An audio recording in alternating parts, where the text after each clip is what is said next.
ஹாத்திமில் அஸ்ஸம் அவர்களிடத்தில் கேட்கப்பட்டது, யா ஹாத்திம், நம்பிக்கையில் உறுதியாவது எப்படி? வாழ்வை நிம்மதியாக கழிக்கின்றீர்களே எப்படி? சொன்னார்கள், 4 காரணங்கள் அதில் இருக்கிறது. அலிம்து பி அன்ன ரிஸ்கி லா யஅஹுதுஹு கைரி.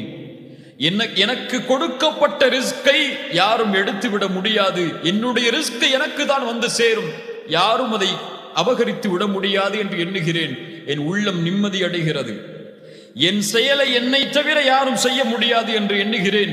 அதனால் என்னுடைய செயல்பாடுகளை நான் செய்கிறேன் அல்லாஹ்விற்காக. என்னை அல்லாஹ் எல்லா நேரத்திலும் கண்காணிக்கிறான் என்பதை அறிந்திருக்கிறேன். அதனால் அவன் என்னை பார்க்கும் போது பாவம் செய்வதிலிருந்து வெட்கமடைகிறேன். என் மரணம் என்னை எதிர்நோக்கி இருக்கிறது என்பதை அறிகிறேன்.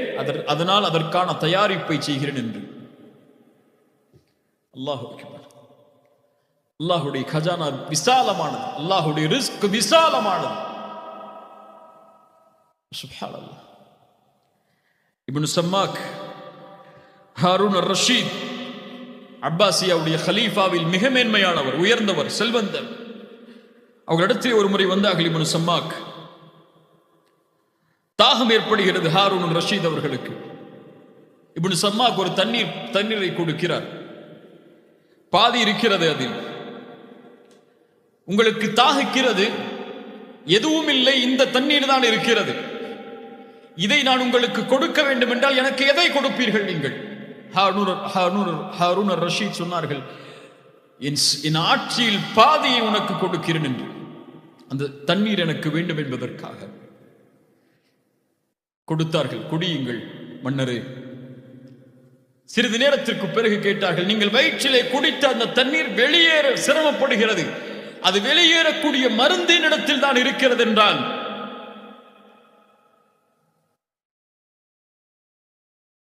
அதற்காக எதை கொடுப்பீர்கள் என்று கேட்டார்கள்.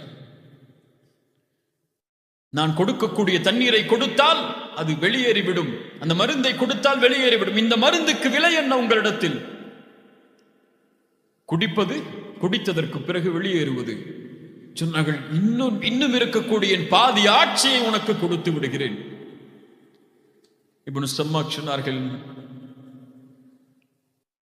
உன் ஆட்சி வேறானது என்று நினைத்தேன், ஆனால் இந்த ஒரு டம்ளர் தண்ணீர் அளவிற்கு கூட உன் ஆட்சி நிகராகாது என்று சொன்னவுடன் ஹாரூன் ரஷீத் அவர்கள் அழ ஆரம்பித்தார்கள். அல்லாஹ் அக்பர். எது ஆட்சி? அல்லாஹ் கொடுக்கின்ற ரிஸ்கை பொருந்தி வாழ்வதுதான் மேன்மையான ஆட்சி.